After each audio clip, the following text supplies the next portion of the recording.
আল্লাহকে ভয় করব কেন প্রশ্ন যদি হয়, জবাবটা শুনিয়া নাও রে ভাই। আল্লাহ বলেন অবশ্যই আমার মতো দয়ালু কেউ নাই, আমার মতো রহমান কেউ নাই, আমার মতো রাহিম এই জমিনেও কেউ নাই। নবীর উম্মতের দল, ও যুবক, ও বৃদ্ধা বাবা, পাও দুইটা ধরিয়া বলি আল্লাহর মতো বড় দয়াবান যেমন কেউ নাই।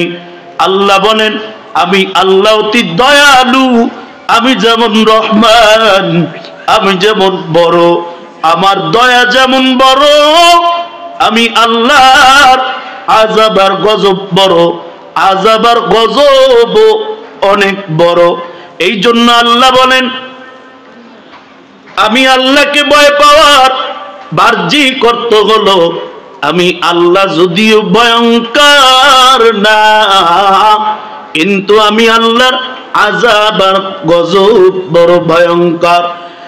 নবীর উম্মতের দল, যেই বান্দার ভিতরে আমার মালিকের ভয় আছে, ওই বান্দা আল্লাহর ভয়ে নামাজ ছাড়ে না, আল্লাহর ভয়ে কোরআন পড়া বন্ধ করে না, আল্লাহর ভয়ে হারাম খায় না। ওই বান্দা সব সময় আমার মালিকের ভয় করেন, মালিকের ভয় করেন। আল্লাহ বলেন যেই বান্দা আমাকে ভয় করো এ নবীর উম্মত, ওই বান্দাটা আমি আল্লাহকে ভয় করি, কোরআনকে মহাব্বত করে, 5 ওয়াক্ত নামাজ পড়ে, এই বান্দা যখন কোরআনের আওয়াজ পায়, বান্দা ব্যবসার ভিতরে মন বসে না, চায়ের আড্ডায় বান্দার মন বসে না, বান্দা দুনিয়ার ব্যস্ততায় বান্দার মন বসে না রে মুমিন। এই বান্দাটা তখন মাহফিলে দৌড়ায়, এই বান্দাটা তখন কোরআনের মজলিসে দৌড়ায়। আল্লাহ বলেন যদি আমার কোনো বান্দা আমাকে ভয় করিয়া কোরআনের ময়দানে গিয়া বসিয়া যায়, আমি আল্লাহকে ভয় করিয়া যদি কোনো বান্দা আলেমের মজলিসে গিয়া বসিয়া যায়, জাকিরিনের মজলিসে গিয়া বসিয়া যায়, ওরে পয়গম্বর আপনি আপনার উম্মতদেরকে জানায়া দেন বসতে দেরি, বসতে দেরি গো, আমি আল্লাহ তাদের গুনাহ কথাগুলো মাফ করতে দেরি করি না। আল্লাহকে যারা ভয় করেন এই মুমিনেরা দুনিয়ার কামের ভিতরে ব্যস্ততার সময় পার করতে পারে না।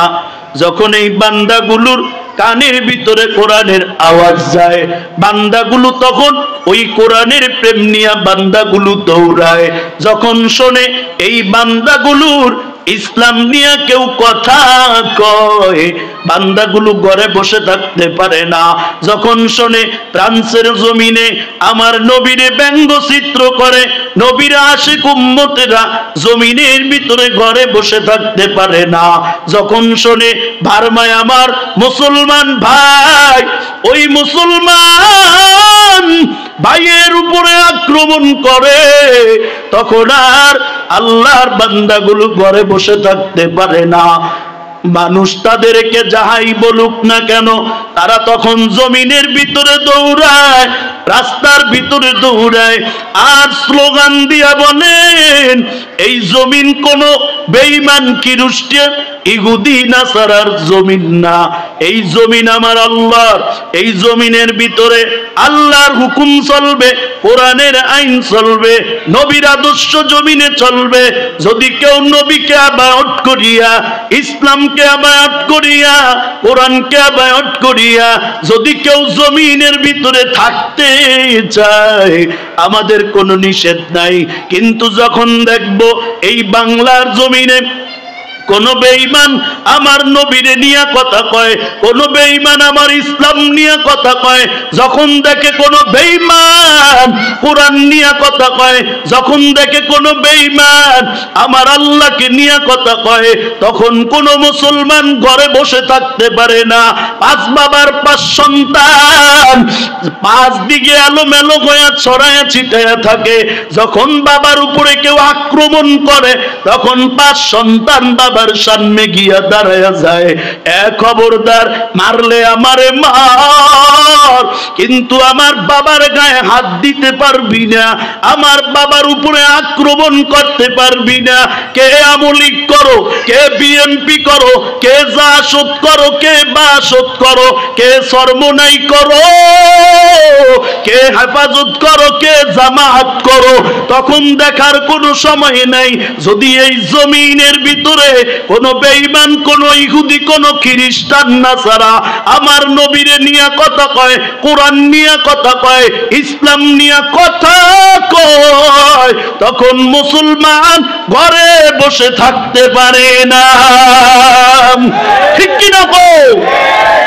কারণ সবার ভিতরে তখন কোরআনের প্রেমে, আল্লাহর ভয়ে এমন একটা পরিস্থিতি তৈরি হয়, তখন তারা ফ্রান্সের বিপক্ষে বাংলার জমিনে ভোলার রাস্তায় স্লোগান দেয়। কিন্তু একদল নামদারি মুসলমান নামের মুনাফিক ব্যানারওয়ালা ডাক দিয়া কয়, ওরে ফ্রান্সে নবীরে ব্যঙ্গচিত্র করছে, তুই ভোলার জমিনে লাপাও কা, ভোলার জমিনে চিল্লায়া কি হয়? তখন আমার মুসলমান আওয়াজ দিয়া জানায়া দেয়, ফ্রান্সের জমিনে কেন, গোটা পৃথিবীতে যদি আমার নবীরে নিয়ে কথা কয়, আজ বলায় চিল্লাই, কাল ফ্রান্সে গিয়ে ফ্রান্সের দূতাবাস গ্রাউ করব, কিন্তু কোন বেঈমান রে আমার নবীরে নিয়ে কথা বলতে দিব না। কিন্তু এই জমিনের ভিতরে কোরআন নিয়ে কথা বলার মানুষের অভাব নাই, ইসলাম নিয়ে কথা বলার মানুষের অভাব নাই, নবীর সুন্নত নিয়ে কথা বলার মানুষের অভাব নাই। বলনেওয়ালা মানুষ পাওয়া যায়, মাননেওয়ালা মানুষের বড়ই অভাব রে বাবা। আল্লাহ বলেন, এ মুমিনের দল, যেই বান্দা আমাকে ভয় পাইবে, ওই বান্দা কোরআনের পথে জীবনটাকে চালাইবে। যেই বান্দা আমাকে ভয় পাইবে, ওই বান্দা নবীর আদর্শে নিজেকে আদর্শবান করবে। যখন বান্দা আমাকে ভয় পায়, ওই বান্দা গুনাহ করতে পারে না, ওই বান্দা কোরআনের বিপক্ষে কথা বলতে পারে না। ওই বান্দার সামনে যখন নবীর নিয়ে কথা কয়, ইসলাম নিয়ে কথা কয়, কোরআন নিয়ে কথা কয়, তখন আর ওই বান্দাকে জমিনের ভিতরে কেউ ধরে রাখতে পারে না। ঠিক কিনা? এই জমিনে একদল ইহুদি বলেন, মুসলমানের নবী নাকি যৌবনের চাহিদা মিটাইতে গিয়ে একাধিকবার বিবাহ করেছে। নাউজুবিল্লাহ বলবেন না?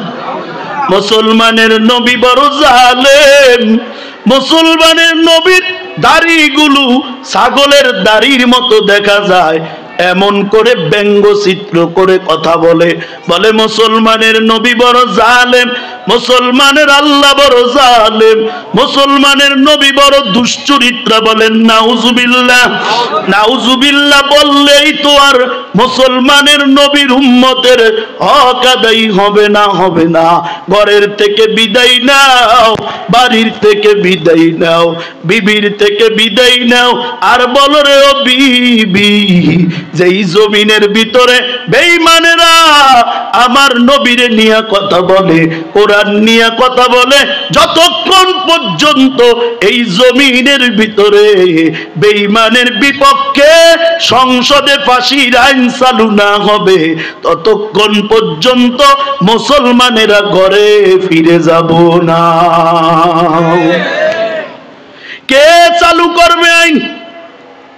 মুসলমান মুসলমানের দ্বন্দ্ব, আলেমে আলেমে দ্বন্দ্ব। একটা মুসি আরেকটা মুসির লগে এক খাতার তলে ঘুমাইতে পারে, কিন্তু এই জমিনের ভিতরে বর্তমান এমন এক অবস্থা দেখা যায়, এক আলেম আরেক আলেমের সাথে এক খাতার তলে ঘুমানো বড় মুশকিল, ঠিক কিনা? এ মুসলমান, দ্বন্দ্ব করে কোনো লাভ নেই রে মুমিন, দ্বন্দ্ব করে কোনো লাভ হবে না।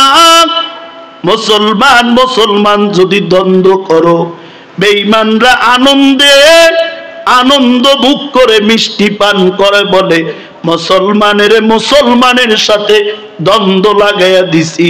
এই সমাজে ইসলামিক হুকুমত কেন প্রতিষ্ঠিত হয় না? কোরআনের হুকুমত কেন প্রতিষ্ঠিত হয় না?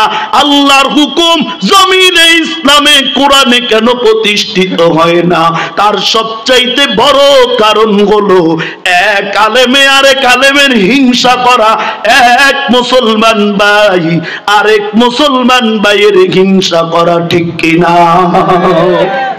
যদি বলে আলেম আলেমের সাথে বন্ধু করিয়া এক আলেম আরেক আলেমরে নিয়ে এক প্ল্যাটফর্মে কাজ করবে, ওই দিন আর বেশি দূরে না।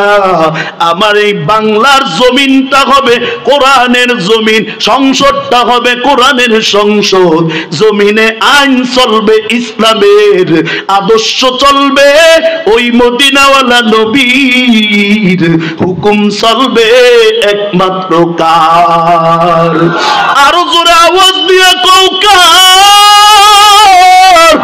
জোর আওয়াজে আওয়াজ দাও, হাত তুলে বলো কার? এই জমিনের ভিতরে হুকুম চলবে একমাত্র আমার আল্লাহর, জমিনে অন্য কারো হুকুম চলা যাবে না। আমার আল্লাহ, ওই আল্লাহর সাথে জমিনের কারো সাথে তুলনা করা যাবে না। আল্লাহ বড়, আল্লাহর মতো আর কেউ নাই, কেউ নাই। আল্লাহ বড়, আল্লাহর মতো ক্ষমতাওয়ালা কেউ নাই। আল্লাহ বড়, আল্লাহর মতো দয়ালু কেউ নাই। আল্লাহ বড়, আল্লাহর মতো বড় আপন কেউ নাই রে মুমিন। আল্লাহর মতো বড় রহমান কেউ নাই। হিংসা ছাড়ো, বিবাদ ছাড়ো, আল্লাহকে ভয় করো। যদি আল্লাহকে ভয় করিয়া সবাই মিলে এক প্ল্যাটফর্মে কাজ করতে পারো, এই জমিনের ভিতরে ইসলামী হুকুমত বাস্তবায়ন হইতে শুধু আলেম ওলামার সবার ঐক্যের প্রয়োজন, ঐক্যের প্রয়োজন, ঠিক কিনা? আল্লাহ বলেন আমাকে ভয় পাও, যে আমাকে ভয় করে ওই বান্দাটার দুনিয়ার প্রতি কোনো মায়া নাই। ওই বান্দা দুনিয়া ত্যাগ করে আল্লাহর প্রেমে পড়ে জীবনটা পার করে। আর যেই বান্দা আল্লাহকে ভয় করে না, ওই বান্দা জমিনের প্রেমে পড়ে জীবনটাকে পার করে। যেই বান্দা আল্লাহর প্রেমিক, ওই বান্দাকে আল্লাহ আল্লাহর আপন বানায়া নেয়। যেই বান্দা আল্লাহর প্রেমিক, ওই বান্দাকে আল্লাহ আল্লাহর বন্ধু বানায়া নেয়। এখন জুরাডের ভাই, ও ব্যবসায়ী ভাই গো, ও পদ্মার আড়ালের মা, ও কলেজ ভার্সিটি পড়ুয়া ভাই আমার, আল্লাহর ভয় যদি অন্তরে ঢুকাইতে পারো, আল্লাহর ভয় ঢুকাইয়া কোনো ব্যবসায়ী হারাম ব্যবসা করবে না, ওজনে কম দিবে না। আল্লাহর ভয় যদি থাকে, কোনো ব্যবসায়ী বলবে না ব্যবসা করে রিটার্ন মাল ফেরত নেওয়া হয় না। কোনো ব্যবসায়ী বলবে না মাল কিনছি 700-500 টাকার কথা কেউ বলবে না। কারণ যেই ব্যবসায়ীর দিলে আমার মালিকের ভয়, ওই ব্যবসায়ী কোনোদিন হারাম খাইবে না। ও বৃদ্ধা বাবা, যেই বাবার দিলে আমার মালিকের ভয় আছে, ওই বাবা কোনোদিন হারাম খাইবে না, অন্যায় করবে না, সুদ খাইবে না, জিনা করবে না, ওই বান্দা কোনোদিন গুনাহ করবে না।